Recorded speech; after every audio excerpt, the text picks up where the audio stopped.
Today is the greatest college. 80 students came. So 100, we got 150, 80 students, year 11 and 12.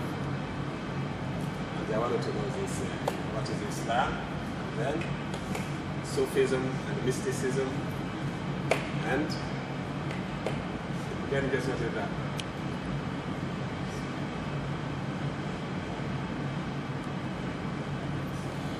Islam. Huh? Islam. Islam, huh? What is Islam? Talking about the moral duty, as a Muslim, man or woman, the sexual moral ethics in Islam, and then Hajj. I wanted to know this in particular. But it was very good class. Always, usually, sometimes you get, even with the youth 12 students, and they don't know much about religion, they don't even know what to ask about. Because kids at that age, they don't really go into that too much. They just need to be taught. This was a Christian school anyway, so at least they had very good questions about things like that. Which school? Griffith College. Griffith College. I think it's 200 right from here. Oh, Griffith. Yeah. Oh, that's it. They took over the Quran. There used to be Al-Ahmad yesterday.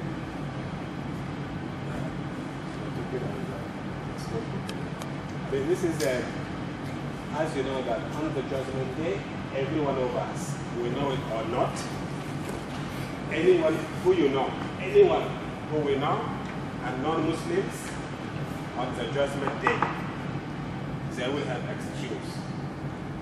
Oh Allah, I didn't know about Islam. I had Muslim friends in my life, but they never ever let me know about it. Now when the Holy Quran said, the Muslims, you are witnesses on mankind. And witness on mankind, how? That you convey the message to them. Because Allah will never punish anyone before they have been warned. And the reason why we're here, we know it or not, it is for that excuse not to be there. Nobody can say, look, we haven't met Muslims, and we knew nothing about Islam. Allah asked them, this and that Muslim who you had been with you at the same school, same class, you play together, you party to all this. He or she didn't tell you about Islam? And if they say no, that will end up being ignorance. Just like when we see somebody need to be saved and we ignore them. Imagine if you see a baby crawling towards a cliff or fire or anything, and we ignore them. What are we? Killers. The same thing is the only reason why we found ourselves among non-Muslims, it is for that hold on the Judgment Day. So nobody can say, we haven't heard about Islam. Unless if the Muslims did not play their role. Truly, imagine if I live with non-Muslims for so long, and they did not even know that I'm a Muslim. You can imagine how much we owe the non-Muslim. It is their right to know Islam, but through whom? No one else, through the Muslims. So whoever we meet, at school, at work, anywhere, we make sure that they know about Islam. You don't have to make sure that they are Muslims, nobody can decide that. But at least they know we are Muslims. And if they want to know more, we provide them what we can, and what we cannot, we send them to help them. So we are ambassadors of Islam in the Islamic society. That's why we are here. Otherwise, by law, we know that you are not allowed to live in a place where Islamic rules are not applied unless with condition. You are there only for da'wah. If I say, look, I'm going to Islam just to enjoy my life, I'm wasting my time. I have to make my intention, I'm here, I'm going to do this for da'wah. Otherwise, we're supposed to be great. But wait, to a place when you can apply all the rules of Islam. I mean, it is very difficult, but this is a pass. Yeah? Oh, sorry. Absolutely.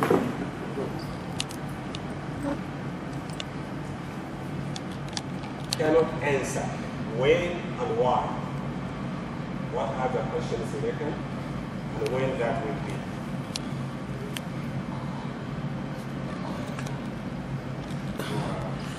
Okay. So can you think of a question? Yeah. We know, and we know the answer. But there is a time we will not know the answer. When is that? What are the questions and when that will happen? Inside the grave. So that question will be inside the grave. The Prophet Muhammad alayhi salatu wasalam told us, when son of Adam is dead and being buried, what will happen? Can you imagine when you become alive in a place that you have no more choice? When the people bury us and start living, the soul comes back inside the body. And then what will happen? We will hear the footsteps of the people living, going back home. And our other ear hearing two angels coming. What are the names of these two angels? Munkar and Nakir. Those in charge to question the human being in their graves. It is one of the unseen, we call it ghaib. And what is ghaib? Something that we cannot know unless we are told. But told by who? By Allah subhanahu wa ta'ala. And that is the life after death, or the life in the grave. And when these two angels will come, they will ask these questions. And I still remember when we used to be in year 2 in the primary school. And one little girl, Halima, she died. And when she died, the teacher took all of us as kids to her home to condolence her father. And I still remember the teacher was saying that Halima was already able to say, when you ask her, Halima, man rabbuki, who is your Lord? She says, Allahu Rabbi, Allah is my Lord. Man nabiyyuki, who is your prophet? She says, Muhammadun nabiyyi. Ma dinuki, what is your religion? Or what is your deen, your way of life? She says, Al-Islamu dini. Islam is my way of life. Ma kitabuki, what is your book? She says, Al-Quran al-Kitab. These are the questions we all will be questioned in the grave. But how come we are not able to answer these questions? One ayah in the Holy Quran is saying, وَاعْلَمُوا أَنَّ اللَّهَ يَحُولُ بَيْنَ الْمَرْءِ وَقَلْبِهِ. O you who believe, say yes to Allah when He is calling you to something that will give you life, which is Islam. And use that opportunity because the time will come when there will be a barrier between you and your mind. You cannot think anymore. The eyes cannot see anymore. And the ears cannot hear anymore. Knowing that, using our eyes, we see a lot of things and we learn from that. But a day will come when we cannot use the eyes anymore. The water will run out. Our eyes now is gone. Our hearing system also. A day will come when we cannot learn anymore by listening. Why it is very important for one to listen to what will bring life into us, as long as we have a hearing system. A day will come, it will go. A day will come when our tongue will just turn into a piece of meat in our mouth, useless. And our brain, which we used to be clever and learn and study and memorize, a day will come, it will just become like a jelly in our temple, become useless and rotten. Before this happens, the Quran calling us to listen to the voice of Allah and say yes.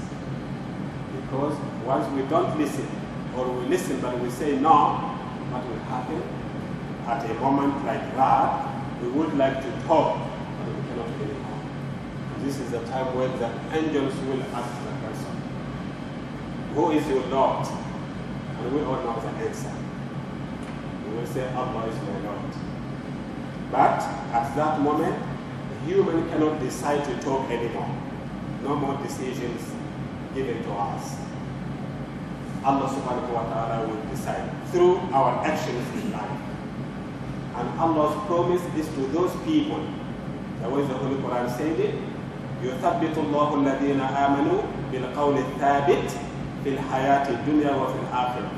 Allah subhanahu wa ta'ala, He will keep firm those people who believed and do good deeds. Allah will keep them firm.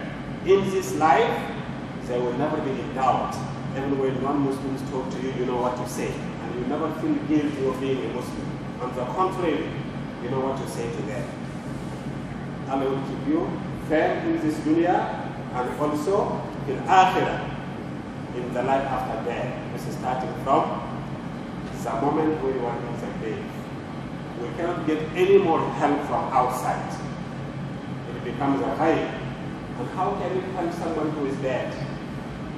We cannot give them food, no water, no clothes. We cannot entertain them. We cannot teach them to be careful of this and that. It is over. If they want to help somebody, we have to do that in their lifetime. Once they die, all we can do is to pray. But what we will save everyone is what we do in our lifetime. So the question will be, who is your Lord? And if the person truly used to mean it, when they start their life with La ilaha illallah, once we declare this sentence and live our life according to that heart, what will happen? Your life will be straight all the way through. You live with La ilaha illallah and you die with it.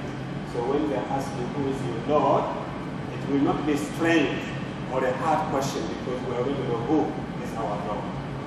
The one we used to pray to 5 times a day. So we don't disturb that relation. Missing a salat can cause us lose how many marks we don't know. Just like missing an answer when we do an exam in the class. Missing a salat, and we know salat timing, it is a big test. When Mujahid said, the best times in our life at the time of the salah. That's why Allah subhanahu wa ta'ala choose that time to be a prayer time. And it is good to make dua on the time of the salah. They are the best timing of the day. Always Allah subhanahu wa ta'ala choose the best time for those who are serious in their business with Allah subhanahu wa ta'ala.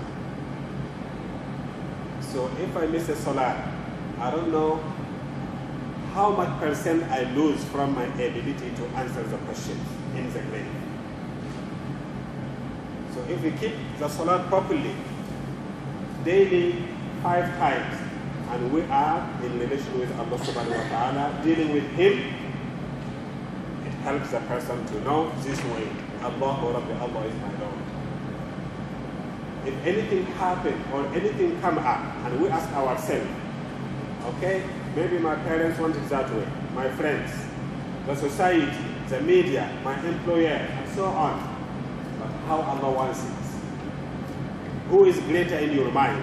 Out of all those who are asking you for something, who you will listen to? If you choose Allah, that is the time when you remember and say, Allah is my Lord. And if you prefer something else on Him, that will come into our mind. And the word Allah will be deleted from our system. So this is a moment when you are asked, who is your Lord? We need the thabat and that. And thabat means, oh Allah, unless you give me a divine support to speak, I cannot speak anymore. And this is a time when I cannot help myself and no one can help me except Allah subhanahu wa ta'ala. But this is His promise. If we say La ilaha illallah and then go straight in our life, the thabat will come also on the last moment. Out of the Prophet dua, he used to say, oh Allah, make the best day in my life the day that I meet you. This means the day that we die. We want it to be the best day in our life. Because if it is the worst, it means our entire life was in darkness. And that's why he used to pray to Allah always. People change their mind from time to time. Some people change their mind And instead of focusing on doing something right, they used to do it and then they give it up and start going different way. But in their depth, they know that I don't want to die like that. I don't want to go to bed and sleep and die on that night while I miss Isha or Maghrib. I don't want things like that. We have to focus ourselves simply with Islam. So this question, who is your Lord? How simple it is, but not up to us to answer. But only those who used to mean it when they say Allahu Akbar. What Allahu Akbar means? Allah is the greatest. When there is a law, so many of them, we go for the law of Allah subhanahu wa ta'ala. When there is an ism, any ism, we go for the one that is divine by Allah subhanahu wa ta'ala. When we have a choice to choose who we love the most, we go for Allah subhanahu wa ta'ala. And that's why the test was not easy for Umar bin Khattab. When he was asked, if you have choice between you and yourself, and the Prophet sallallahu alaihi wasallam, who will you choose? And he said he will choose himself. That was honesty, which means I don't like you more than myself. But when he said that, what the Prophet said to him, that means you don't know the meaning of Muhammad Rasulullah yet. If you still really will prefer yourself on him, it means the second term of your Shahada is not complete. And it will never be until you really mean it. When you say the first thing in my life, Allah comes first. And then the Prophet Sallallahu Alaihi Wasallam, and then me. You can say like that. And then Umar changed his mind. Not easy to claim to be a Muslim because the test is there. Do you love Allah more than yourself? In another way, last time when we had a visitors from Sydney, actually I gave a very living example.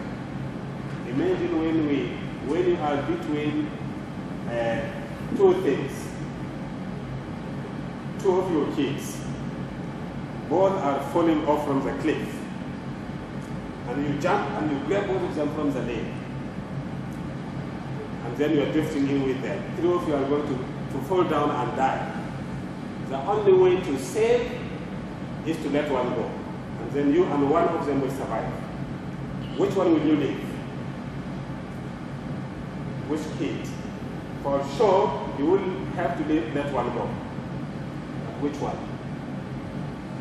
We pray to Allah never to put us in that type of test.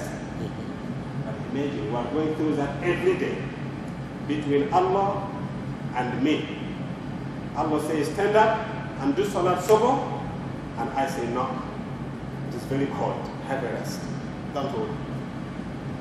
Allah said, no, don't do this, it is haram. But my desire says, look, but it is fun, do it, it's shaitan. So who you go for? We are in this test every day. Sometimes we don't feel. And we make sense that Allah and our deen is addicted. We do anything else to please myself or my desire, to serve this body that will decay only 3 days after the burial. You know when human die?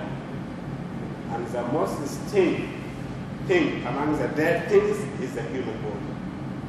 You can smell like a cow, a carcass, or the smell or a goat. It's still normal there. But with a human, you cannot forget it.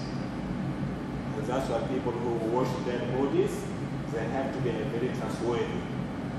Sometimes really, due to the delay of the burial and the weather, sometimes you have this smell. Some people cannot eat for a few days. And guess what? This is the end of every human being. We were nothing without the deen. It is a dead body dies and gone. But we're really putting in priority who comes first in my life. If it is La ilaha illallah, Muhammadur Rasulullah, we will be able to say in the grave when the Malaika ask, who is your Lord? We will say La ilaha Allah is my Lord. Because we know him. I gave my life for him. I obeyed him. I worship. I fasted. I paid my zakat. I gave the money I love. There are things I wanted to do in my life, but he said no. And I didn't do it because I love him. And I know listening to him will bring me the happiness. The person will be able to say, Allah is my Lord. The next question. Who is your prophet?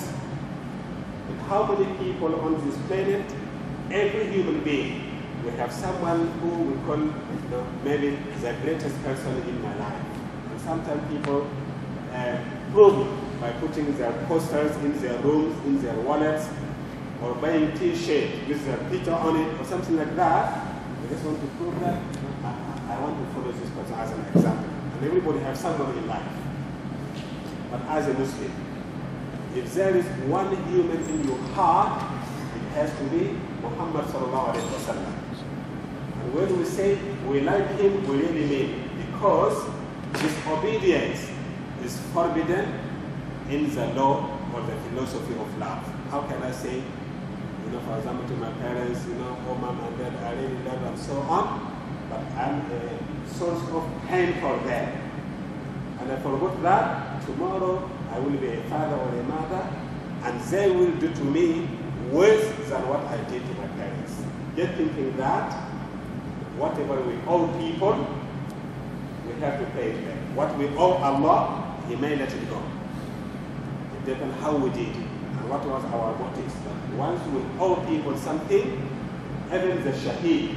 Shaheed means someone who gave their most to Islam. Islam wanted their life and they gave it away. We have to fight to defend Islam. If you don't do that, there will be no Islam. Those people went on their foot and they got killed on the battlefield because they're shaheed. With the first drop of their blood, Allah forgive them all their sins, which means automatically they go to paradise. Unless if they owe somebody something. Why is really important? Before we go long distance traveling, even to Hajj, we write down and ask the people, look, Ati, maybe I owe you $1,000. I don't have it to pay you and I want to go to Hajj. Do you allow me to go? If Ati say no, you have to pay me first, I have to pay him. If I pay him and no more enough money to go to Hajj, I don't have to go to Hajj. Because I owe human life and they need it. The human right is very, very, very dangerous before Allah subhanahu wa ta'ala. So when we say Muhammad is my prophet, it means this is the man who I lived my life and I wanted to be like him. And I did everything he did. Why we do that? Because we love him.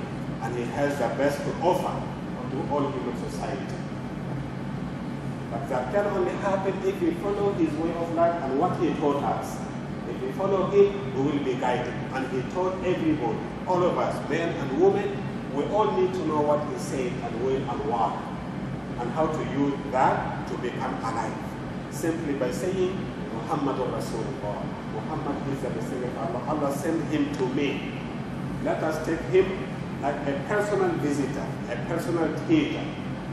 The Quran is for every one of us individually. Just imagine the Quran is only for me. Every ayah in it is targeting me to improve my life. So before I think of others, I have to think Islam is for the self. Myself first, improve it and purify it with Islam, and then I can help others. Always like that. The same thing, the Prophet ﷺ was sent to help me get out of the trench of my sins and so on, into the light. How they did that, and totally their destiny has been changed due to their free will that they used to pick the good freedom, the freedom of ibadah, the freedom to be good, the freedom to obey, the freedom to keep away from sin, and so on. But some people use the freedom in the dark way, the freedom to lie, to steal, to commit all the sins. That is the freedom that will burn the person and imprison them with the shackles and the room of suffering of their own deeds. And we say this many times, there is no enemy for us on this planet except ourselves. What can hurt me today or tomorrow, or when I grow up, things I have done in my life, and they will come.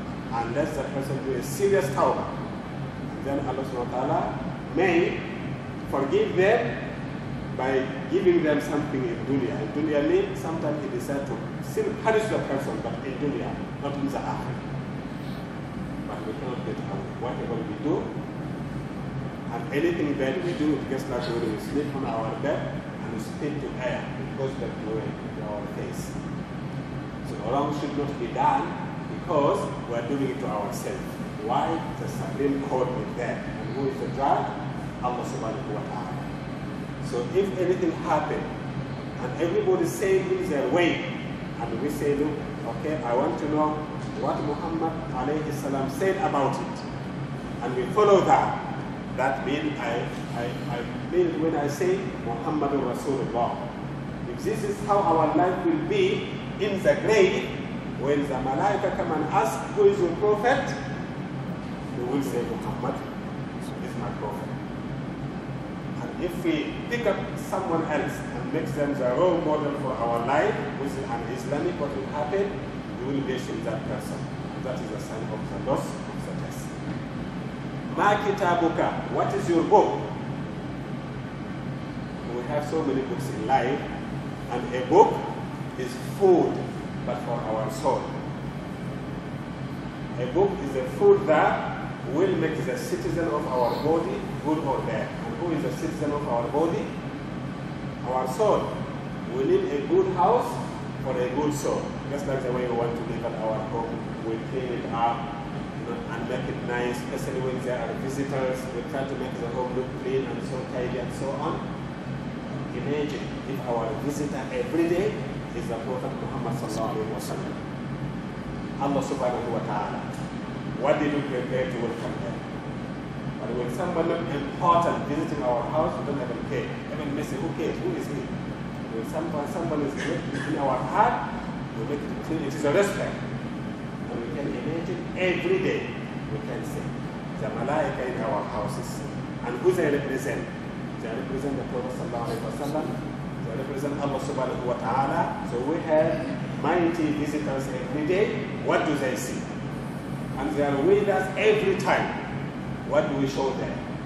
Or we say they mean nothing. And when someone means nothing to you, you can even do something wrong in front of them and you don't care. Why? Because we have no respect to them. And that is the benefit of believing in the Malaika. Jibreel, Mikael, Israfil, Munkar, Nakir, Raqib, Atid, with us all the time, recording what we say, what we do, and so on.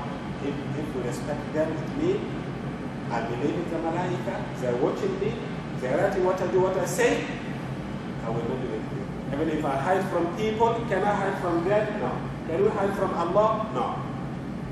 And the Hadith will say, O son of Adam, you hide from everybody that is dear to you.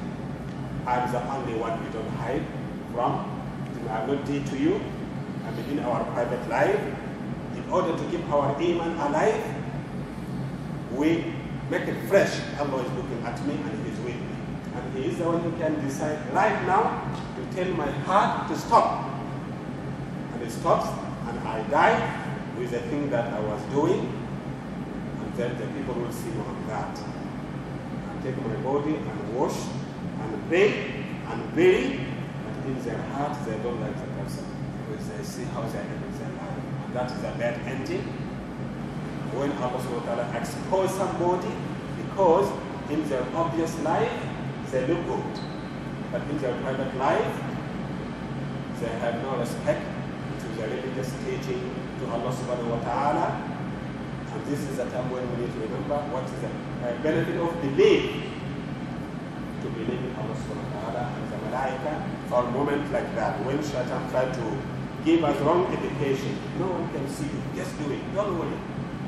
That's how many people went, and then it become part of us. And our life is what we get used to.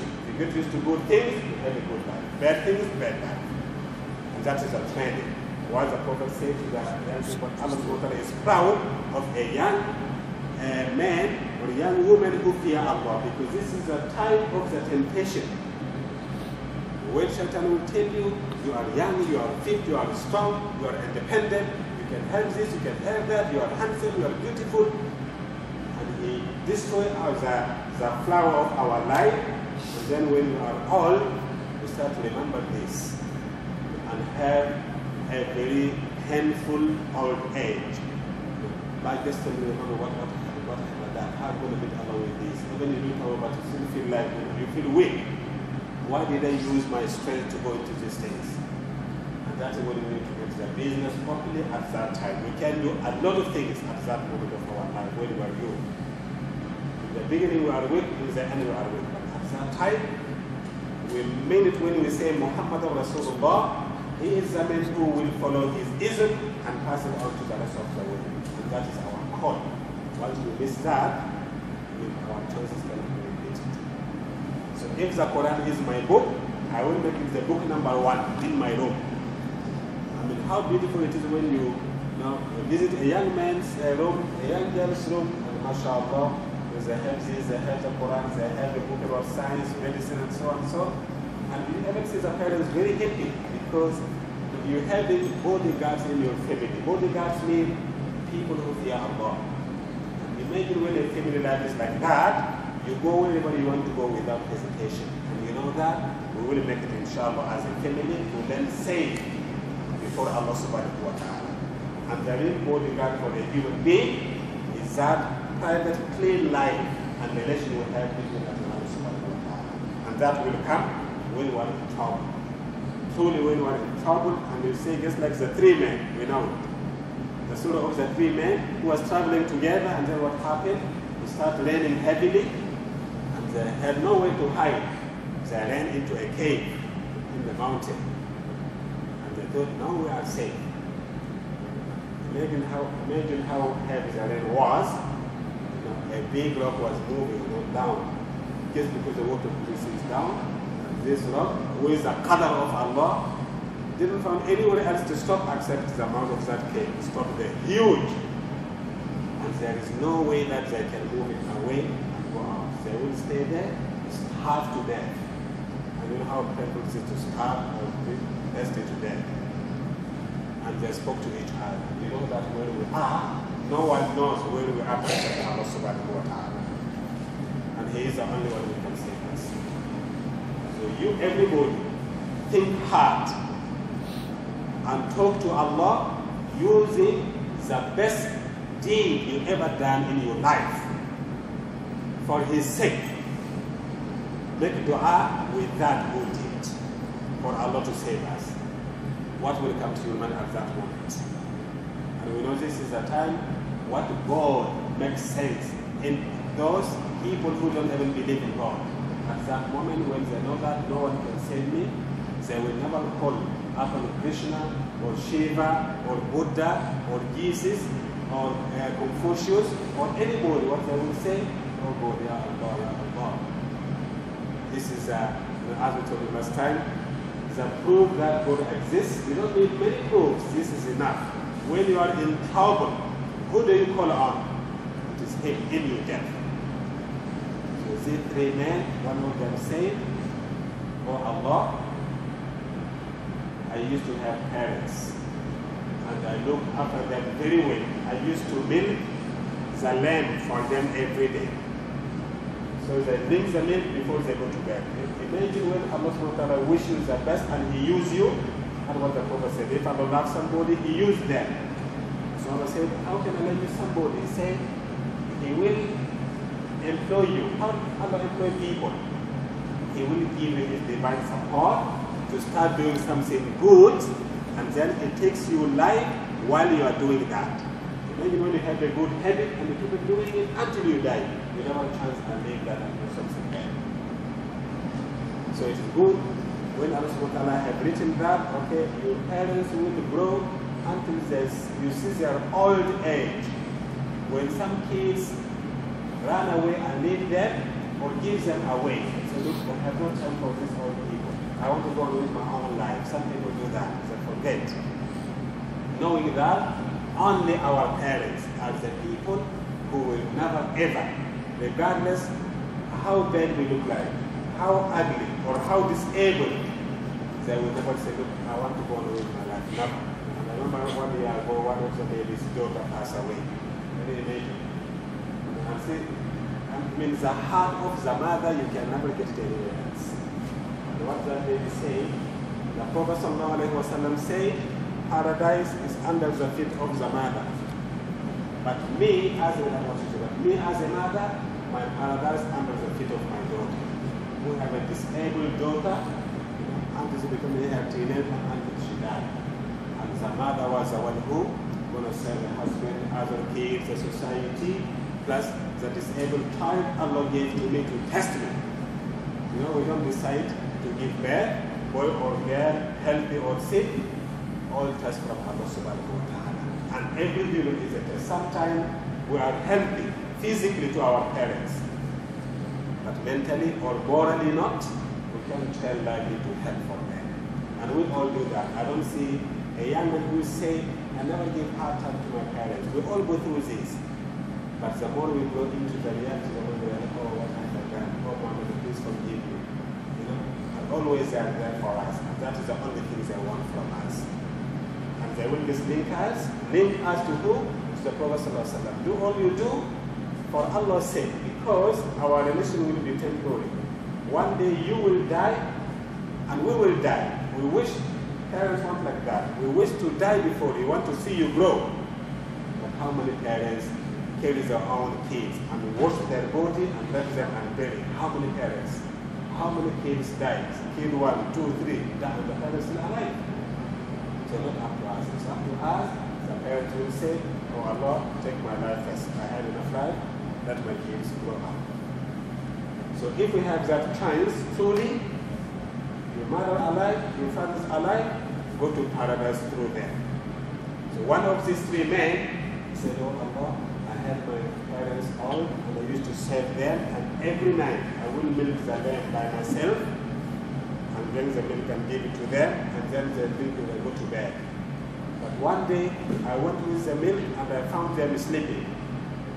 And I stood up thinking that they may wake up soon, 1 minute, 2 minutes, and they didn't wake up until the supper time. They woke up and they found me with the milk and I gave it to them and they drank it. Oh Allah, if I did this for your sake, please save us from this problem. What happened to Nara? It moved, but not enough for a human to come out. And the other young man, what did he say? He said, oh Allah, I was a young man and there was, a girl who I really loved. And I planned to be with her, but in the illegal way. And truly it happened that one day we met.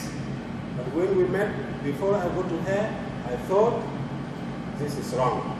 And I left her, and I lived. When he left the girl, and he left, because he thinks Allah is looking at me, and this is haram, we are not married, not me.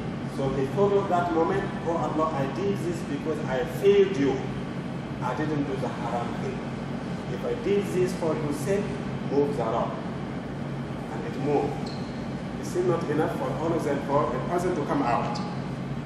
And the last person, what he said, oh Allah, I used to have people who work for me.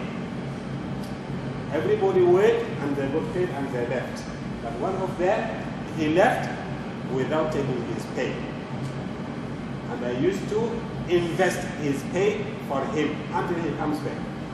We keep investing the money, buying them and gold, and they're increasing, multiplying, until one day he came back to take his animal. It was only one. But the Muslim said, this is a good one. 4 of them, because they keep on multiplying. So imagine how honest he was. Oh Allah, if I did this for your sake, you moved and the rock moved and they all went out. So who made the shafa'ah for them? Their good deeds. And we were in trouble truly, we talk to Allah subhanahu wa ta'ala and mention our good deeds. And we have the good deeds. Ever in paradise, we go with what? Due to what you used to do. That would mean to make the Quran then the book that will turn my bad deeds into good.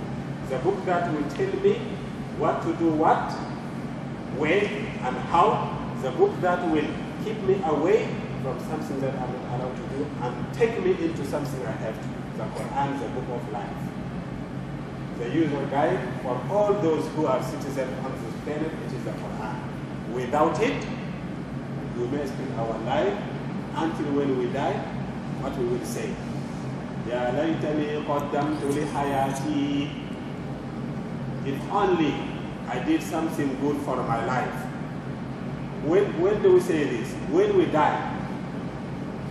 ويقول يا ليتني قدمت لحياتي. I wish I did something for my life. then that is a real life. This is not life. It's a real life we have to work for is the one after death. But maybe too late. But if you make the Quran book number one in my life, make a daily program, I will read the Quran, I will study in university what they mean, and what this ayah particularly wants me to do, what it wants to change in my life. All of this will make it. If the Quran is the book of our life, we follow its rules, we will be able to say in the grave, Al-Quran Kitabi, the Quran is my book. And then Matinuka, what is your religion? And it is deen.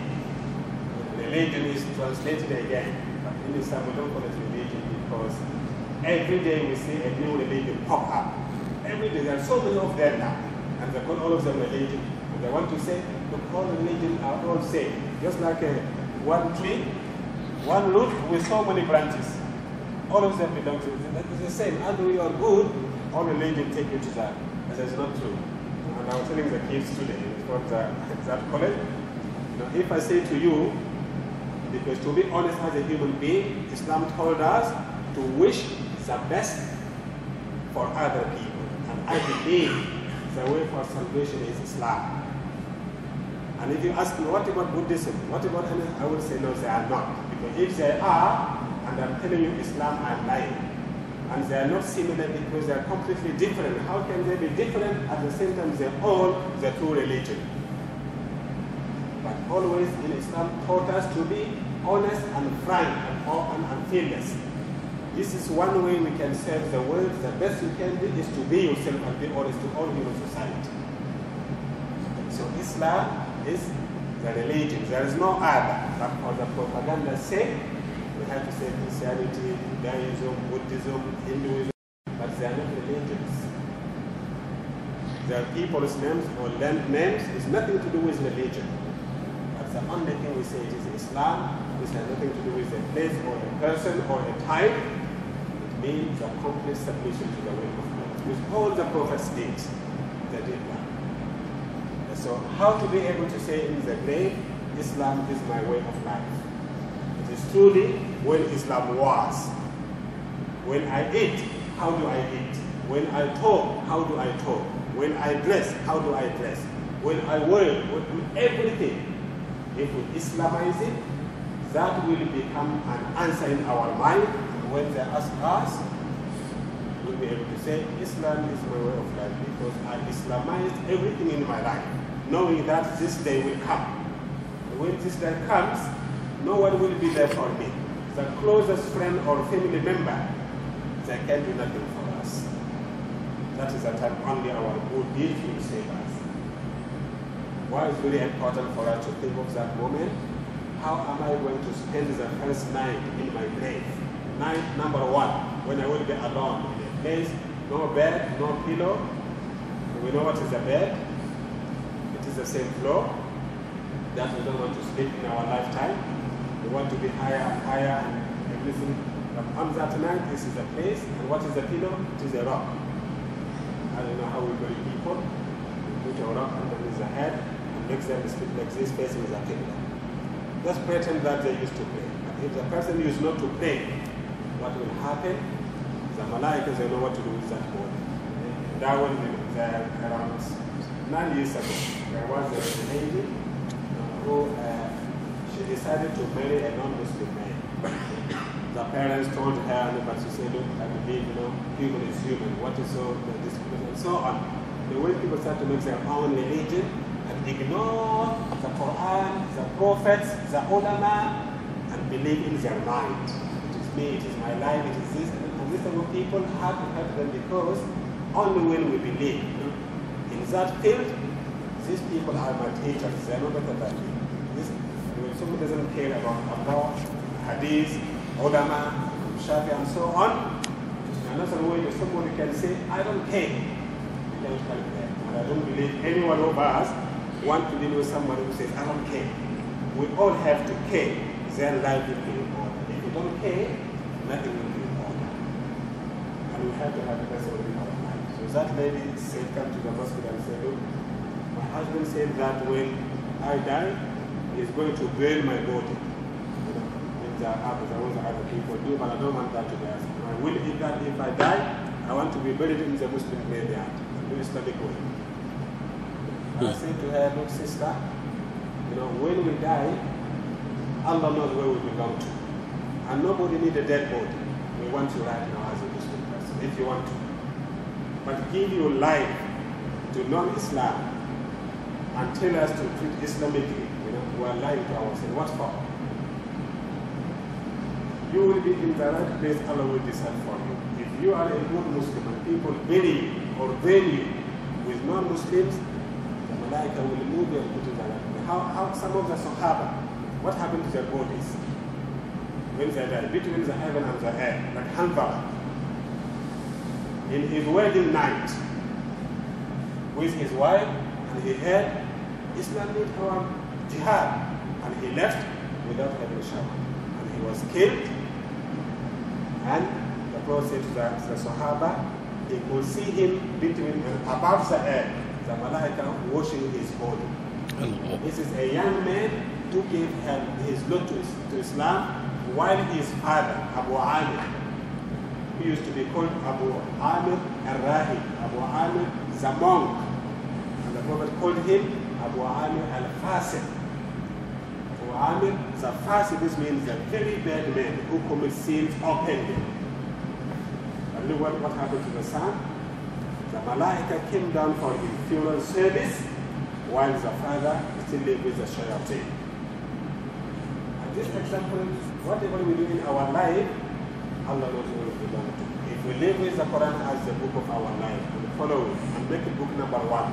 Because sometimes we found ourselves, we read a lot of magazines, novels, stories, and everything. We will come to the Quran, maybe half a page, if we do, and then throw it again. With that, we cannot say in the grave, the Quran is my book. Because we don't have enough energy even to remember that word, the Quran. We cannot say Islam was my way of life, because I lived my life the way maybe my friends live and anything. I never even let them know that, look, I'm a Muslim, there are certain things I don't do. And we live in a place, people respect that. Actually, when the students came here, because they know that, and the lady came around and asked them, they brought scarves with them. So, you don't have to, we don't impose Islam on non-Muslims, but they believe all the girls have to come in with a scarf. I said, no. Islam is for the Muslims. For non-Muslims, they get slain. And if we train you, put a scarf without Islam, we are training you to be hypocrite, to pretend what you are not. It has to come willingly to be a Muslim. And if you are not a Muslim, Islam doesn't apply in you. Because there are things to understand and so on. You are coming here the way the Quran told us, let the non-Muslims come to you and know about Islam. That's what you have to do. Once you know the truth, and then you make up your mind. Islam is one of the things that will be displayed to you on this planet. You see, and always you have to have a critical mind. In Islam, you are not allowed to close your eyes and just follow anybody. You have to be a bodyguard for Islam. You have the right to question and find out why and why. To make sure that when you worship Allah, you do it out of knowledge and love, not because you have been forced. No.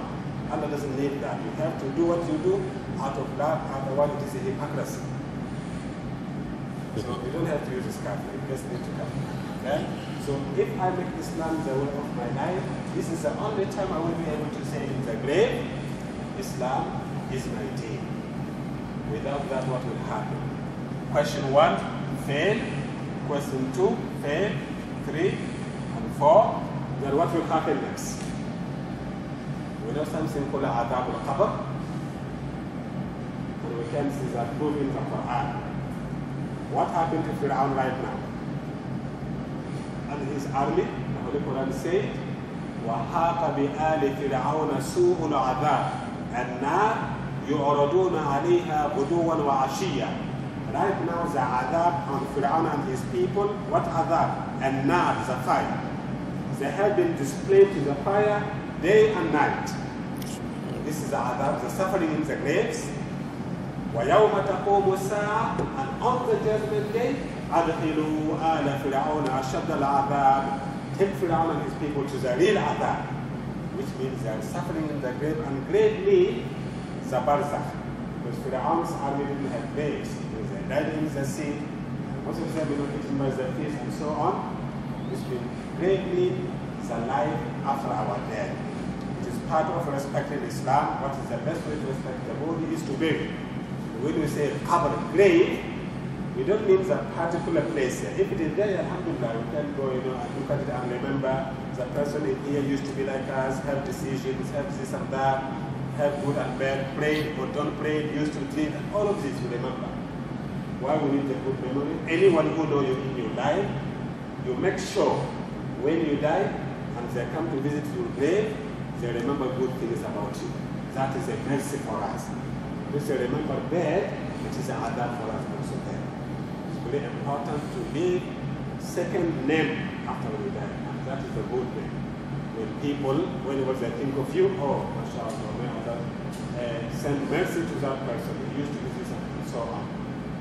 So only when Islam is our way of life, and the Quran is the book of our life, and the Prophet Muhammad is the man we want to copy and do things the way he did, and call Allah as our Lord, we'll be able to answer. Otherwise, the grave become how? Very tight. The grave will hurt everybody in it. Everyone. But for the good people, it is a heart of mercy, heart of love, compassion. And for the bad ones, it is mean for them to suffer until their ribs crush and break into each other. All of this happen. And why we are told, if you are the person to put a dead body in the grave, it is the family members are allowed to open and look at the face, what the face look like. But sometimes messages come at that moment. The face can change to something different. People know that, not good news, but you shouldn't tell. It will be a permanent sadness for the family. But you should not tell. Just let it go and pray to Allah to forgive everybody. Because that is the best we can do. With heaven the worst enemy. Why the Prophet used to be very sad, and sometimes his tears come out when somebody died without becoming a Muslim. He used to be very, very sad. He wanted them before there's the answer to Islam. And nowadays we can see people who are proud and don't kill the non-Muslims, kill them. And actually Islam sends us to bring their life. And what is their real life? When they know the truth. And go back to Allah while He is happy with them. That is the Muslim's task. But until we live with it, we cannot give it to anybody else. So all of these things, I will say, Islam is for the self. When I talk about the Quran, it is for me, first of all. I have to read it and do my best. This is a book of my life. How many years I live, yet I don't know what it means. It may not be an important book to me. The Prophet Muhammad sallallahu alaihi wasallam is the one we want to be like and follow whatever he taught us to be. Man number one in our life. And Islam is something we have to play always. It is a business. If we don't play our role, what will happen? Automatically we lose. And what will happen? We make the chance very dim for our children later. Especially in this type of environment, how much Islam can we pass to our children? And how much Islam can they pass to their children? And then the third day, what will happen? And we know the answer. But simply think of this, how come we cannot talk and give these answers? Because I said Allah is my Lord only by my mouth. But my life was different. I didn't pay respect to Him. I said Muhammad is my prophet only by my mouth. I used to read a lot about other people, great people and so on, and admire them. But ignore the teaching of Muhammad. The Quran is my book, how come I can say it? Because I didn't read it. And when I read it, I didn't respect, I didn't follow it. So it will not help me. How come I can say Islam is my deen? Because I live my life in a different way. So these are questions that we know it. But how come we cannot answer? We need the khabar from Allah. Never, we should never rely on ourselves. Always, even when we do everything right, we ask Allah for the divine support. We start to be weak when we start to say, I'm rich enough, I'm strong enough, I'm knowledgeable enough. That is the beginning of our failure. I want to be good before I die. I'm I'm not happy with the way my life is going on. I know the way I dress is wrong. I know it in my depth. But due to my weakness and what I'm waiting for, we're waiting for death. Truly, if we live like that, not obeying, and that we were just sitting and eating, drinking, and waiting for death, and that is it. And when we die, that is the beginning of our life. When nobody can help, no parents, no teachers, not the prophet, not anybody. They only can help us in our lifetime. So this type of question, it will help us to minimize our conversation in life. Look on, there are so many important questions I need to answer them first. It helps us really talk less and think seriously about this. What will make me able to say La ilaha illallah when I die? Do you believe in the stories that saying that when Umar bin Khattab died, and in his grave, when the Malaika came to him, what happened? The story is saying that, and before I said that, it is not true story. It is made up. They said, Umar bin Khattab, when he died, Munkar and Nakir came to him, and before they asked him, he stood up and he asked both of them, who is your Lord? Two of you. You know, sometimes we try to praise somebody that far, you know. But okay, who told us this? Is it Umar when he died, he told us this? So then we get it automatically. Hold on. Who told us this news? Umar after his death, he came back and told us what happened. Now, anyway, it is a fabricated news anyway, but we need to remember in the grave, truly we need the tabat. We need the tabat from Allah. From Allah, I dedicate my life for you. Keep me firm with what I lived with. I want to be able to say, you are my Lord, because truly I used to be your loyal servant. And Muhammad ﷺ is a prophet. I didn't ignore him and his teaching.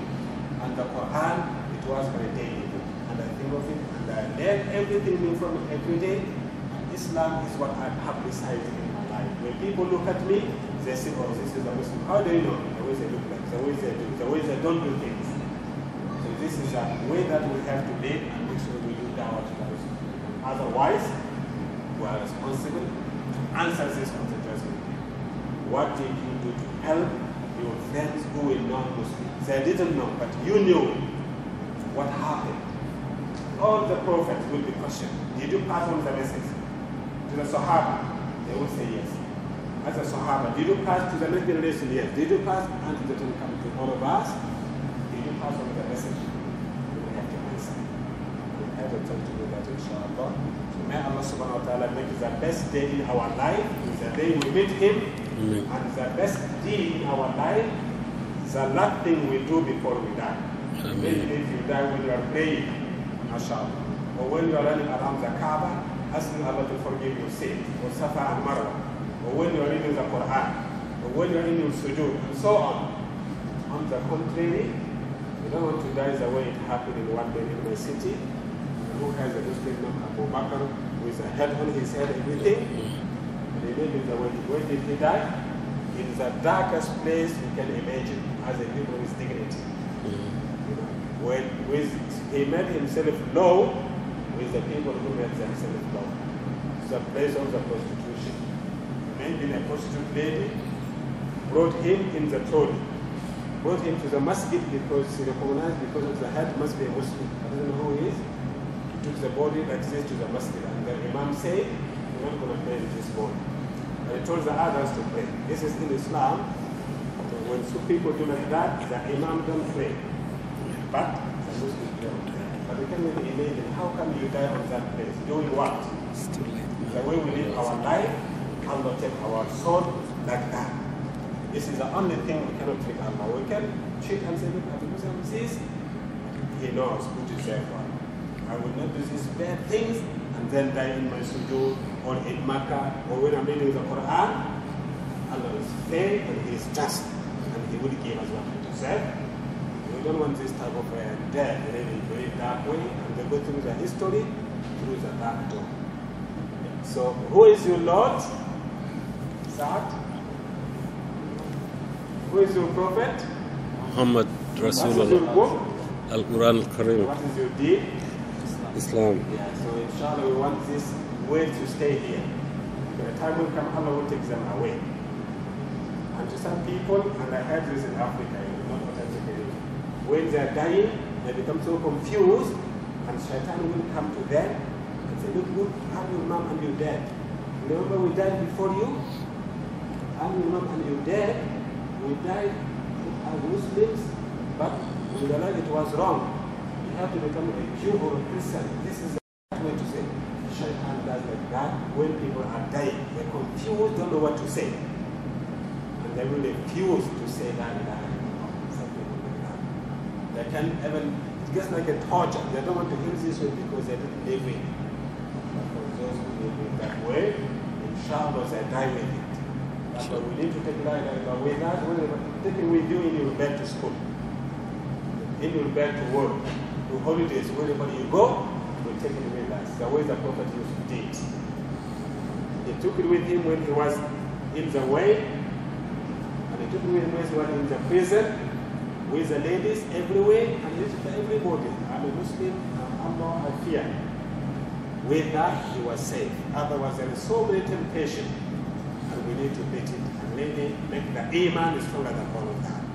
Especially in this type of environment, we have a lot of challenges, but we don't give up.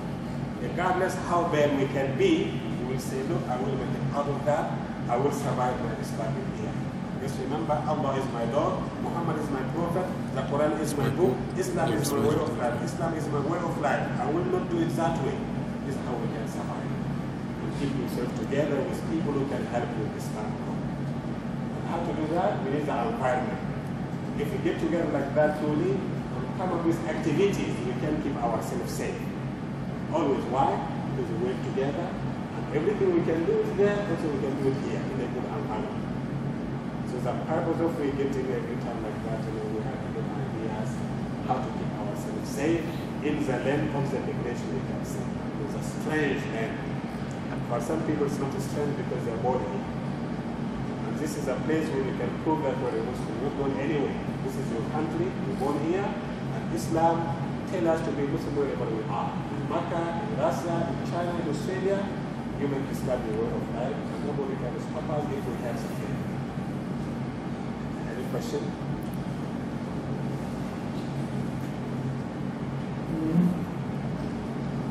سبحانك اللهم وبحمدك أشهد أن لا إله إلا أنت نستغفرك ونتوب إليك. Ask a question then, after the